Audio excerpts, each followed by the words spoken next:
জুলাই গণ অভ্যুত্থানের ওপর বানানো প্রামাণ্যচিত্রে ফুটেজ না থাকায় চিৎকার করে হট্টগোল বাঁধান জাহাঙ্গীরনগর বিশ্ববিদ্যালয়ের ছাত্রদলের সাবেক এই নেতা।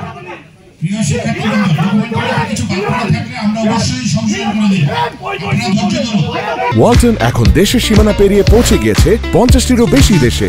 ওয়ালটন, ঘরে ঘরে বিশ্বজুড়ে।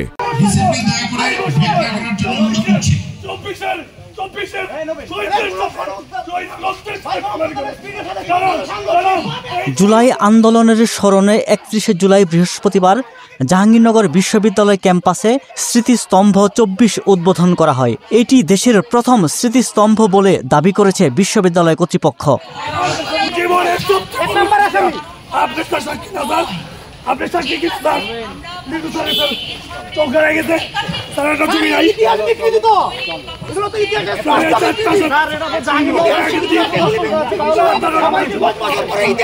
স্মৃতিস্তম্ভ উদ্বোধন উপলক্ষে প্রামাণ্য চিত্রটি দেখানো হয়, তবে সেখানে নিজের ছবি বা ভিডিও ফুটেজ দেখতে না পেয়ে ক্ষেপে যান জাবি শাখা ছাত্রদলের সাবেক সহসভাপতি এবং ইতিহাস বিভাগের 39 ব্যাচের শিক্ষার্থী নবীনুর রহমান নবীন।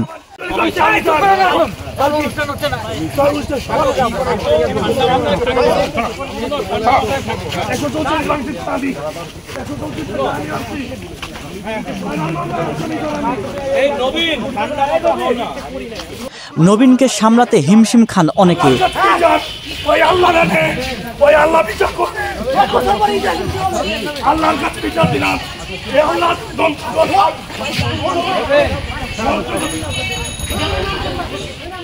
মোটর সাইকেলে উঠে যাওয়ার সময়ও খুব ঝেড়ে বক্তব্য দেন নবীন।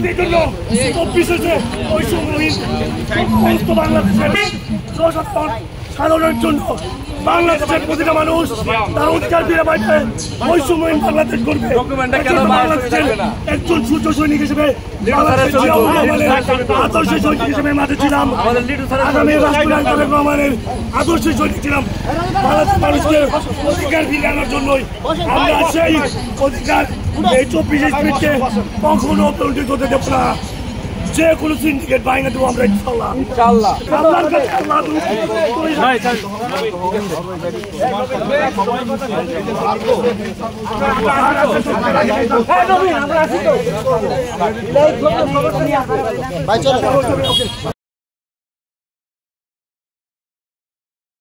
ওয়ালটন এখন দেশের সীমানা পেরিয়ে পৌঁছে গিয়েছে 50টিরও বেশি দেশে।